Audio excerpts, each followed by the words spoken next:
Okay, so you want to own a vending machine business. You've seen the ad. A machine sitting quietly in a break room, humming, doing nothing, and somehow making you money while you sleep. No employees.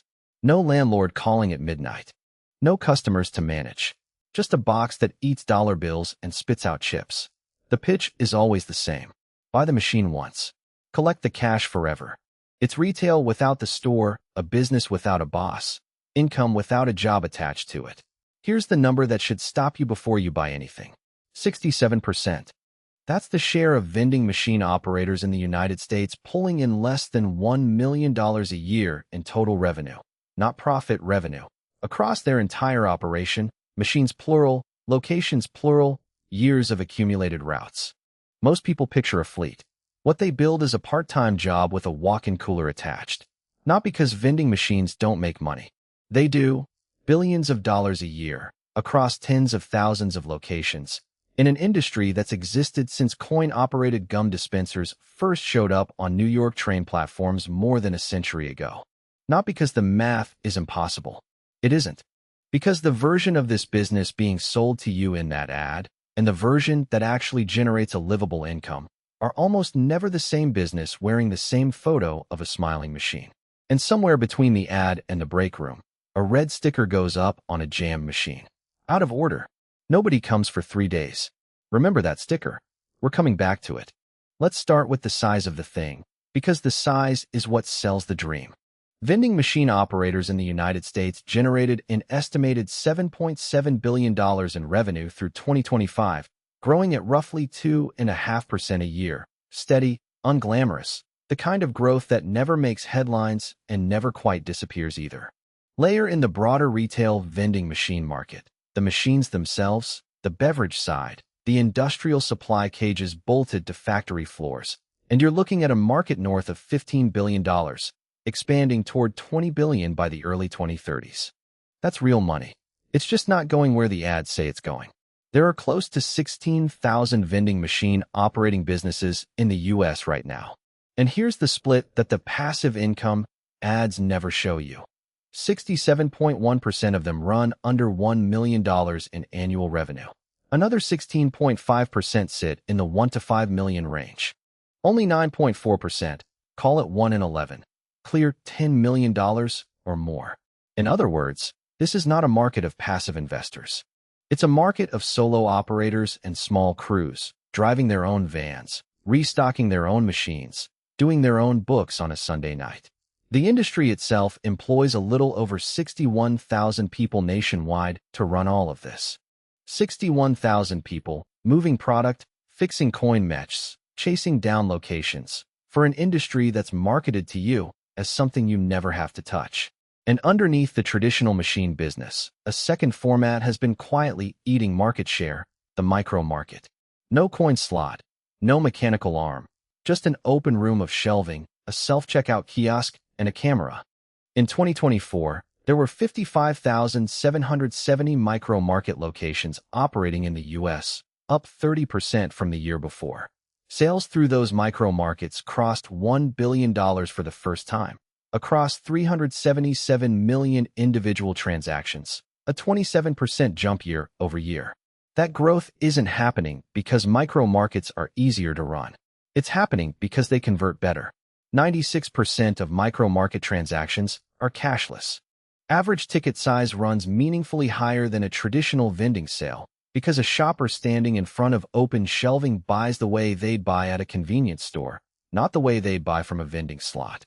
The format is expanding into the exact locations traditional vending used to dominate: office buildings, manufacturing floors, hospital break areas, and it requires more upfront capital, more security infrastructure, and more integration with a payment platform than a standalone machine ever did, which tells you something about where this industry is actually heading.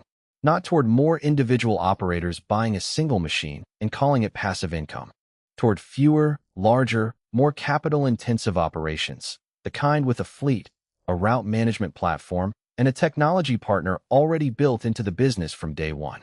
And as we're about to see, that shift shows up most clearly in who actually captures the money once a sale happens. Not the machine itself, but everyone standing between the machine and the operator's bank account. And while you were picturing a fleet of machines quietly compounding in the background, somewhere else entirely, a different business was compounding for real. We'll get to who that is. But it isn't the person who bought the machine. So let's actually build one.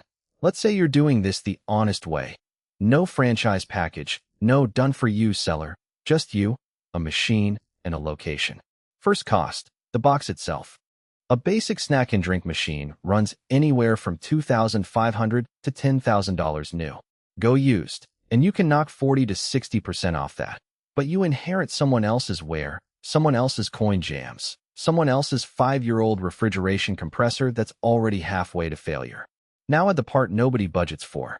Cashless payment hardware, the card reader, the tap-to-pay module, the cellular connection that reports sales back to an app, adds another $500 to $3,000 per machine.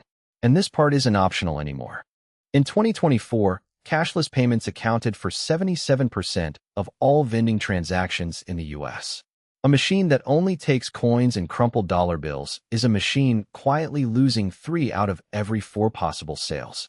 So you're in for somewhere between $3,000 and $13,000 before a single bag of chips goes on the shelf. Then the inventory. Budget $500 to $2,000 just to fill the thing for the first time. Then the location. And this is where the illusion really starts to crack, because a vending machine, on its own, is worthless. It needs a wall to lean against, a hallway to sit in, a break room with foot traffic. And that wall belongs to someone else. Location commissions in this industry typically run 5 to 25% of gross sales, paid straight to whoever owns the building. Office break rooms with light traffic might let you in for 5 to 15%. A busy retail floor, a hospital corridor, an airport terminal, that's 20 to 30%, sometimes with a bidding war behind it, because you're not the only operator who wants that wall. Read that number again. 20 to 30% of your gross sales, gone before you've covered a single one of your own costs, paid to someone who never touched the machine, never restocked a shelf, never fixed a jam. They just own the floor space you're standing on. Then credit card processing. Another 1.5 to 3.5% of every cashless sale, sometimes structured as a flat fee per transaction instead, and on a vending machine, where the average sale is barely $2, a flat fee hurts more than a percentage ever could. A 10-cent flat fee on a $2 bag of pretzels is effectively a 5% tax that a normal retail store, selling $40 tickets, never has to think about. Then the software. Inventory tracking, remote monitoring, route optimization, $15 to $100 a month, per tool, sometimes per machine. Then insurance, $300 to $600 a year. Then permits, and this one varies more than almost any other line item, because it's set city by city, county by county, sometimes requiring a general business license, sometimes a specific vending permit, sometimes a health department sign-off if food or beverages are involved, sometimes all 3 stacked together before a single machine can legally plug in. Then the van, fuel, maintenance, insurance, a cost that scales with every single stop you add to your route. Layer all of it: machine, cashless hardware, inventory, location commission, processing fees, software, insurance, permits, transportation, and a single machine in a single location needs somewhere between $5,000 and $10,000 just to get running, before it's covered 1 cent of its own operating costs. And that's for one machine, in one location. The ad promised you a fleet. Now watch what happens to that number once you try to build the fleet the ad showed you. 10 machines, at even the low end of new machine pricing, is $25,000 to $100,000 in hardware alone, before a single location is signed, before a single bag of chips is bought, before the van is even loaded. This is why the industry skews so heavily toward small operators running 1 to 5 machines out of a personal vehicle. It's not that bigger doesn't work better, it's that bigger requires capital most first-time buyers were never told they'd need. There's a rule experienced operators use when a location asks for a commission above 20%. Walk away, unless that location is already doing $8,000 or more a month in gross sales. Below that threshold, the math simply doesn't survive the cut. And plenty of property managers know exactly how badly a new operator wants the spot, which is its own kind of leverage, working against you before you've sold a single item. Here's the trap in one sentence. Every cost on this list is negotiable in theory and fixed in practice. The machine price is what the manufacturer sets. The commission is what the location demands, because there's always another operator waiting to offer more.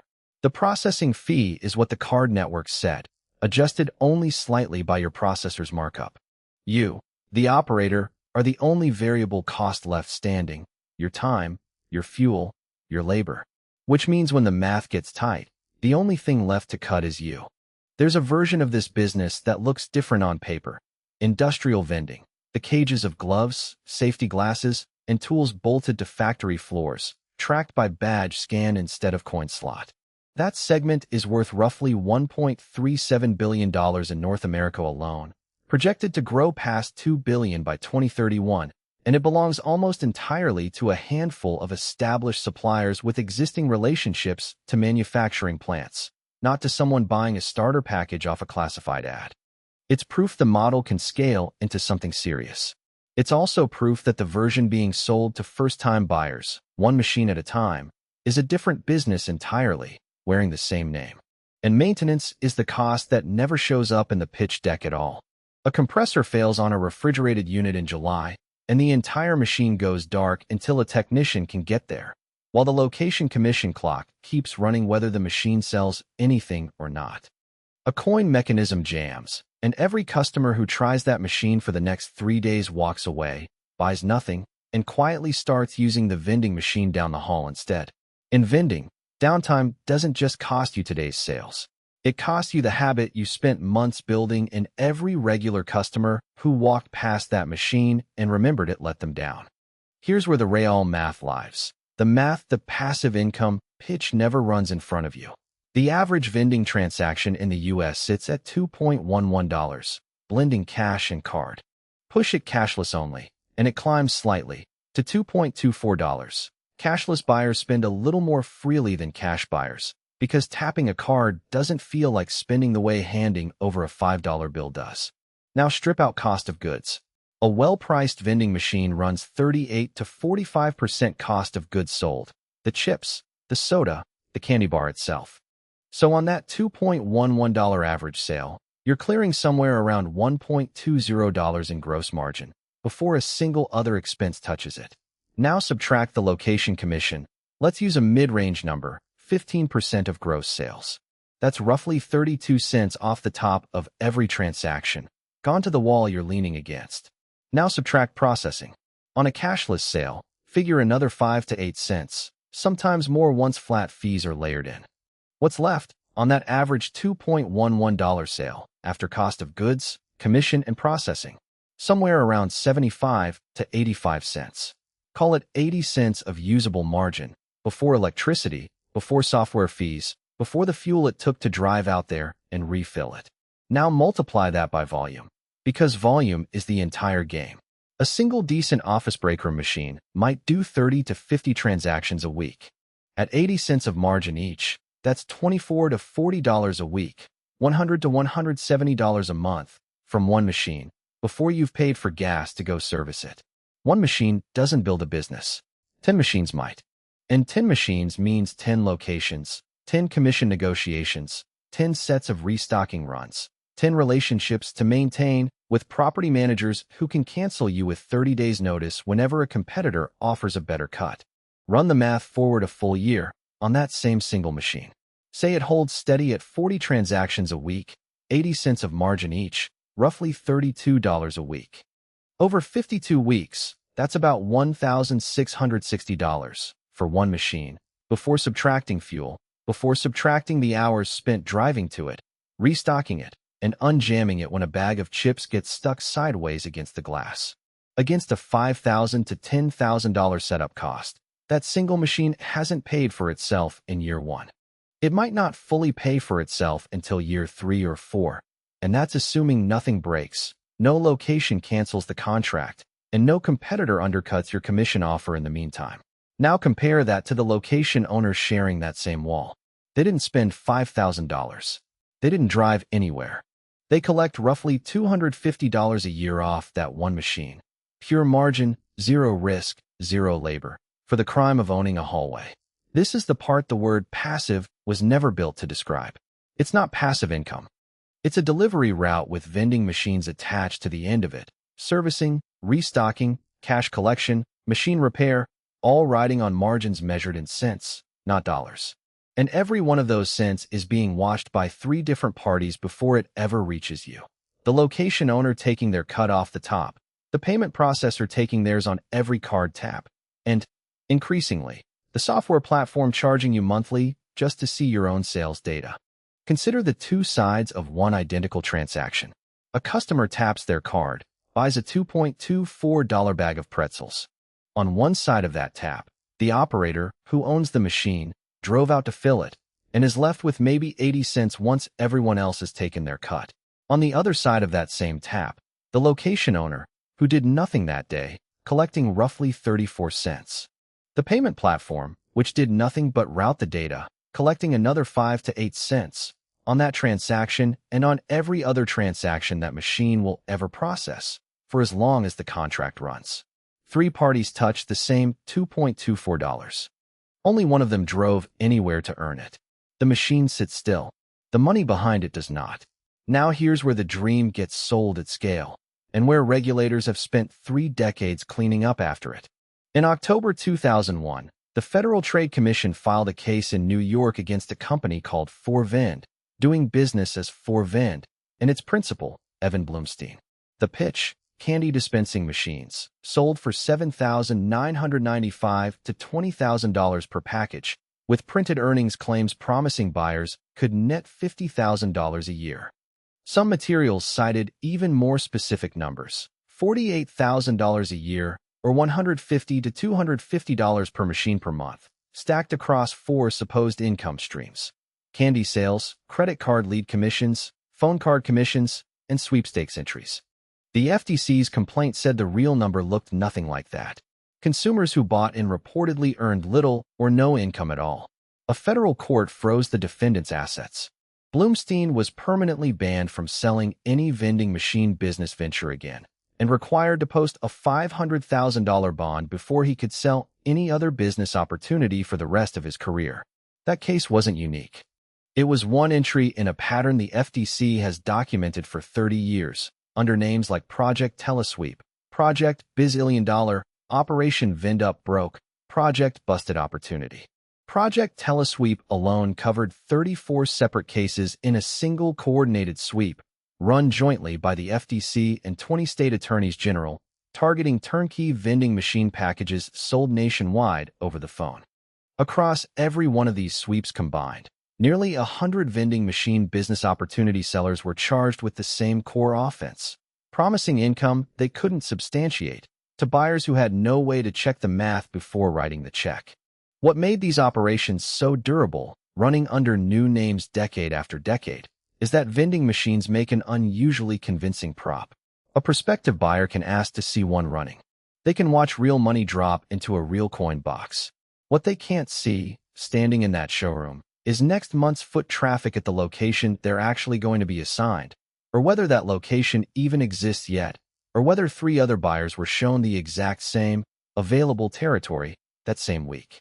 One case, brought as part of Project Biz Op Flop in 2005, involved video rental vending machines, the DVD dispensing kind.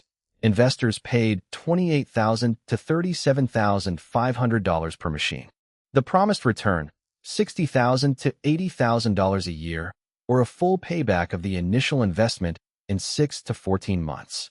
The FTC eventually recovered over $3 million from the operators, years after the money had already been spent, and years after the investors' machines had already gone quiet. A separate case, against Manhattan Vending LLC, followed the same script with smaller numbers attached. A $1,500 investment in a single machine promised to generate approximately $5,300 in profit a year. The FTC alleged the earnings claims were false, and that some buyers who paid never received a working machine at all. Go back further, and the pattern doesn't change. Only the products dispensed do. In 1996, a company called Georgia International Export, doing business as Creative Technologies International, sold business opportunities built around vending machines that dispensed single-use disposable cameras. The FTC's complaint led to a temporary restraining order, a frozen bank account, and a receiver installed over the company before the case even reached trial. In 1998, a company called High-Tech Mint Systems was charged as part of a sweep the FTC literally named Operation Vend Up Broke. More than 40 enforcement actions in one sweep, this time built around peppermint patty vending machines. In 2001, Great Pacific Vending Corporation, out of Los Angeles, settled charges tied to snack and soda machines, sold without the disclosure documents federal law requires before any business opportunity changes hands, and paid $60,000 in consumer redress. Different companies, different decades, different products behind the glass, cameras, mints, DVDs, candy. The same three numbers every time. A specific upfront price, a specific promised annual return, and a gap between the two so large it should have been the first red flag, not the last one discovered. Here's the mechanism, stripped down to its bones. The real profit in these schemes was never in the vending route. It was in the sale of the route itself. The machine, the package, the territory, sold once, at a healthy markup, to someone who wouldn't find out the real numbers until the first slow month arrived, by which point the seller had already moved on to the next buyer. The vending machine wasn't the business. The vending machine was the prop. The business was selling other people the belief that a box could run itself. And remember that red sticker from the cold open, out of order, 3 days unattended. That's not a malfunction. That's the entire model, laid bare in one image, a machine nobody's checking on, because the person who sold it to you already got paid. So if it isn't the person restocking the machine at 6 a.m., and it isn't the buyer who wired $20,000 for a territory that turned out to be 3 streets nobody walks down, who actually wins in this industry? Start with the location. The property owner takes 5 to 30% of every sale for doing nothing but owning the wall. No inventory risk, no repair bills, no route to drive. If the machine breaks, that's the operator's problem. If sales dip, the location owner simply renegotiates the commission or lets a competing operator bid for the spot next contract cycle. It's the closest thing in retail to owning the shelf without ever owning the store.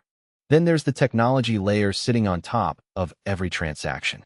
One company, Cantaloupe, now folded into 365 retail markets, connects to more than 900,000 vending machines worldwide and processes upward of $2 billion in transactions every year, taking a slice of processing fees on nearly every cashless tap, in an industry where cashless sales have grown to 77% of the total. The operator owns the box. The payment company owns the pipe the money flows through. And the pipe doesn't care whether any individual operator's route is profitable. It gets paid either way, transaction by transaction, machine by machine, across the entire industry at once. Then there's scale itself. Remember that 9.4% of operators, the ones running $10 million or more in annual revenue, they're not running one machine, negotiating one commission, driving one route. They're running fleets, with route software cutting driving time, with buying power on inventory that a solo operator will never match, with enough locations that one slow break room barely registers against the total. One documented operator, running its routes through a connected payment and telemetry platform instead of a clipboard, cut the number of physical stops on its routes by 40% while tripling its overall business over 4 years. The same driver, the same truck, covering fewer, better chosen stops because the data told them exactly which machines needed a visit and which could wait another week. That's the entire game, reduced to one sentence. The operators who win aren't the ones working harder. They're the ones who stopped guessing. Scale doesn't just help in this business. Scale is the only thing that turns sense of margin into a real income. And one more name belongs in this section, because the pattern is still alive. The modern done-for-you vending companies selling fully managed machines and pre-negotiated locations directly to first-time investors, often for tens of thousands of dollars, with projected return numbers on the sales page. Not every one of these companies is running the scheme the FTC shut down in 2001. Many deliver exactly what they promise, and plenty of buyers do fine. But the shape of the offer, pay up front, trust the projections, let someone else place the machine, let someone else own the relationship with the actual location, is the same shape regulators have been prosecuting under different names for 3 decades. The lesson was never vending machines are a scam. The lesson is narrower and less satisfying than that. The further you are from choosing your own location, negotiating your own commission, and servicing your own route, the further you are from actually controlling the number that determines whether this business makes you money. Not because the vending machine business is fake. Not because nobody makes money running one. Because the person who profits most reliably is almost never the person who bought the box, believing the box would run itself. Here's what's actually true. Underneath the ad copy, a vending route can be a real business. Thousands of operators are running profitable ones right now. In this same country, with the same machines, the same commission structures, the same thin margins everyone else is fighting through. Some of them started with a single machine in a single break room and built it, location by location, negotiation by negotiation, into something that pays real bills. The difference was never the machine. It was whether the person running it treated it like a route to be worked or a lottery ticket to be bought once and forgotten. The industry isn't the scam. The shortcut is. So here's the question actually worth asking before you wire the money for that territory package. Are you buying a business you're prepared to service? The driving, the restocking, the renegotiating, the 3 a.m. repair calls? Or are you buying the feeling of having already made a decision so you can stop thinking about money? And when that red sticker eventually goes up on one of your machines, out of order, will you be the one who drives out to fix it? Or will you be 3 states away, still waiting on a check that was never really coming?